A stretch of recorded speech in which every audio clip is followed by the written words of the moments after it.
Je vous salue fraternellement en Jésus ce matin. Je sais que sa grâce surabonde là où le mal abonde. Alors, quelles que soient vos épreuves du moment, il y a une grande provision de grâce auprès de votre Seigneur. Allez la récupérer. Allez auprès de lui la récupérer. Ce matin, je veux continuer avec vous la réflexion autour du 36e chapitre du livre qui occupe nos pensées depuis plusieurs semaines. Et au 36e chapitre, il est question de l'imminence de la lutte.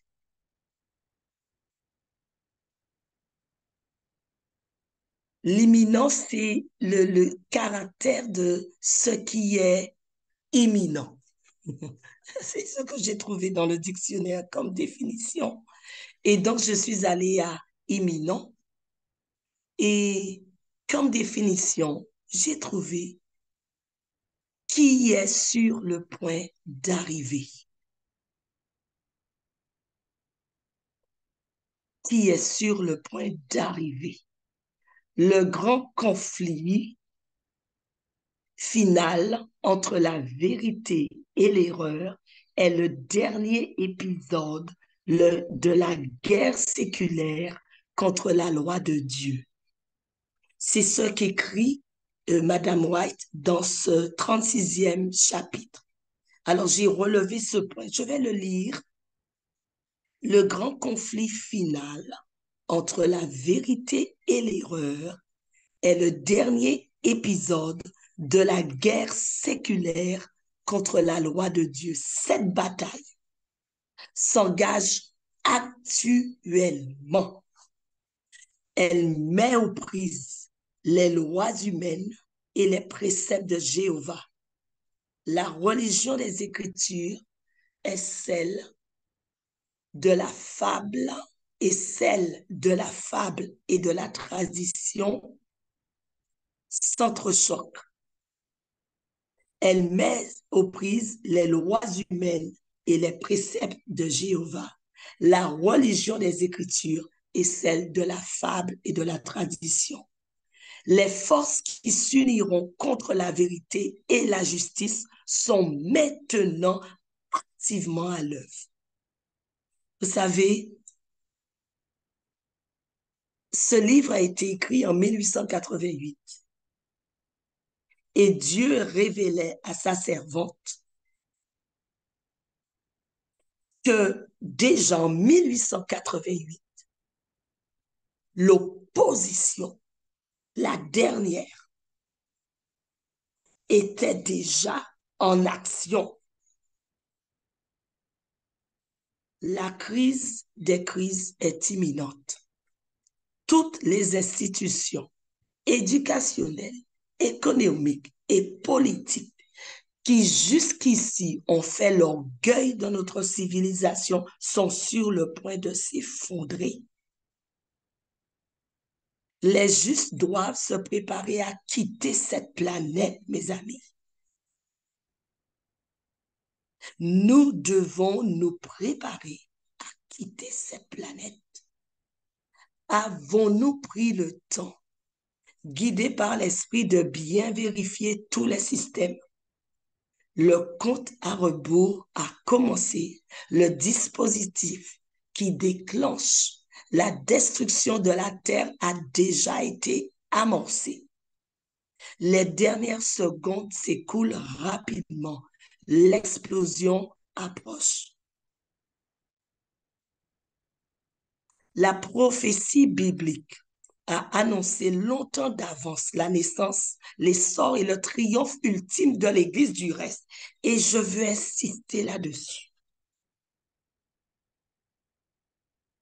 Malgré la diversité de ses membres, issus de divers groupes ethniques, culturels, religieux et politiques de la terre, l'Église parviendra à l'unité de la foi et s'acquittera de sa raison d'être par l'Esprit du Christ en elle. Inspirée par l'Esprit, elle avertira tous les peuples de l'imminence des jugements qui vont fondre sur la terre. Alors, ce n'est pas le moment de la quitter pour aller je ne sais où. La prophétie biblique est claire. Il y aura l'essor et le triomphe ultime de l'Église du reste pendant ce temps de Christ. Tout en exaltant Christ comme le Seigneur du sabbat. Ses ministres et ses membres mettront les habitants de la terre en garde afin qu'ils ne trahissent pas leurs âmes et acceptent la marque de la bête. Et évidemment, quand on le lit très clairement euh, dans l'Apocalypse et dans ce 36e chapitre euh, du livre Tragédie des siècles, cette sorte de témoignage va provoquer une âpre fureur chez les hôtes de l'enfer. Et Jean dit, malheur à la terre et à la mer, car le diable est descendu vers vous, vers nous donc, animé d'une grande colère, sachant qu'il a peu de temps. Alors, sommes-nous conscients que Satan s'apprête à tout orchestrer de manière à faire à croire plutôt aux hommes que l'obéissance à Dieu est une trahison de l'État et de l'humanité? Est-ce que c'est bien ancré dans notre esprit que nous allons être l'ennemi public numéro un? Les transgresseurs d'un ainsi par l'Éternel, soi-disant de la part de nos ennemis, seront harcelés, nous serons harcelés et auront à faire face au boycott économique, à la perte de notre citoyenneté et aux menaces de martyrs. J'aimerais relever un deuxième point dans ce chapitre et je vais citer ce qui y est écrit. Je ne me rappelle plus de la page, mais c'est bien écrit dans le 36e chapitre qui retient notre attention. Il est écrit, la doctrine enseignant que l'homme est dispensé d'obéir au commandement de Dieu a oblitéré le sentiment de l'obligation morale et déclenché sur le monde un déluge d'iniquité. L'anarchie, la dissipation, le dérèglement déferlent sur nous comme un raz-de-marée dévastateur. Satan est à l'œuvre dans la famille. Sa bannière flotte jusque sur les foyers soi-disant chrétiens. On y trouve l'envie, la suspicion, l'hypocrisie, les contestations, les inimitiés, les querelles, la trahison des affections, la sensualité dans nos familles. Alors, rappelons-nous qu'une famille adventiste authentique peut fournir un argument irréfutable en faveur du message du troisième ange.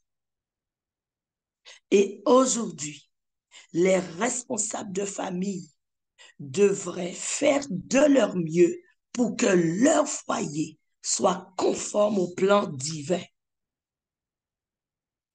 Il n'est plus question de laisser Satan danser dans nos vies de famille.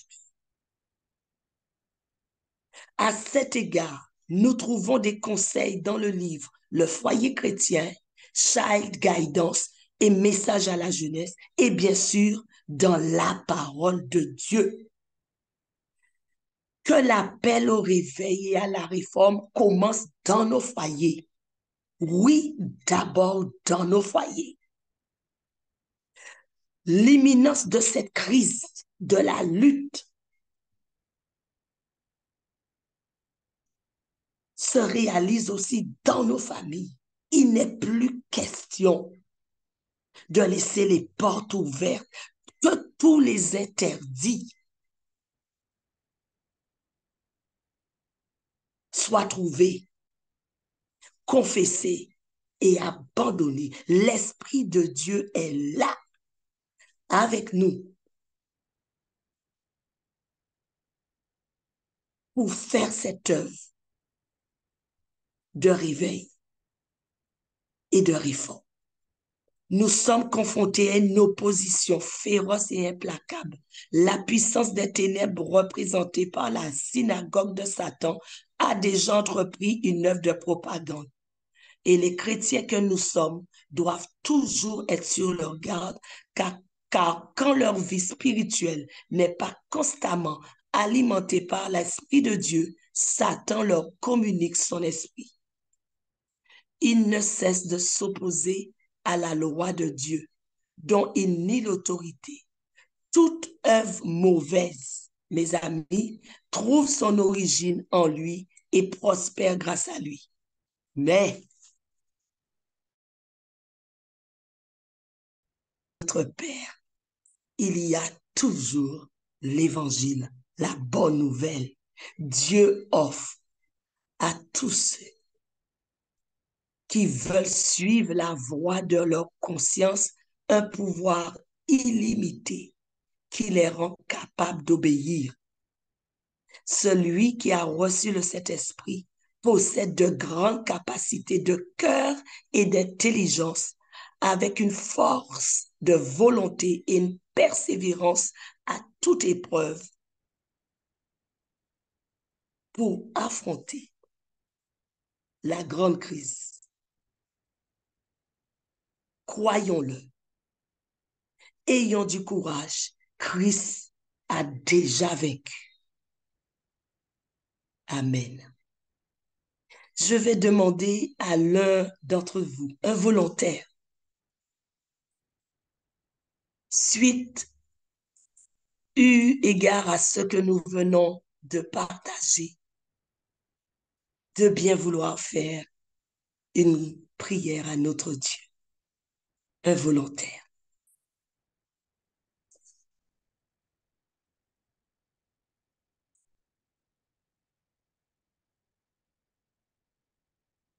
Je vais prier. Oui, Gisèle.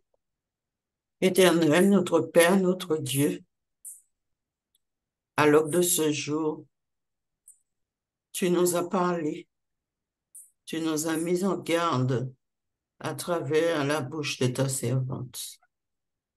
Nous sommes conscients du temps dans lequel nous sommes et nous voulons plus que jamais nous blottir en toi afin que tu nous Amen. guides dans chaque action que nous devons mener. Merci pour cette mission que tu nous donnes d'avertir autour de nous ceux qui n'ont pas encore fait le pas avec toi.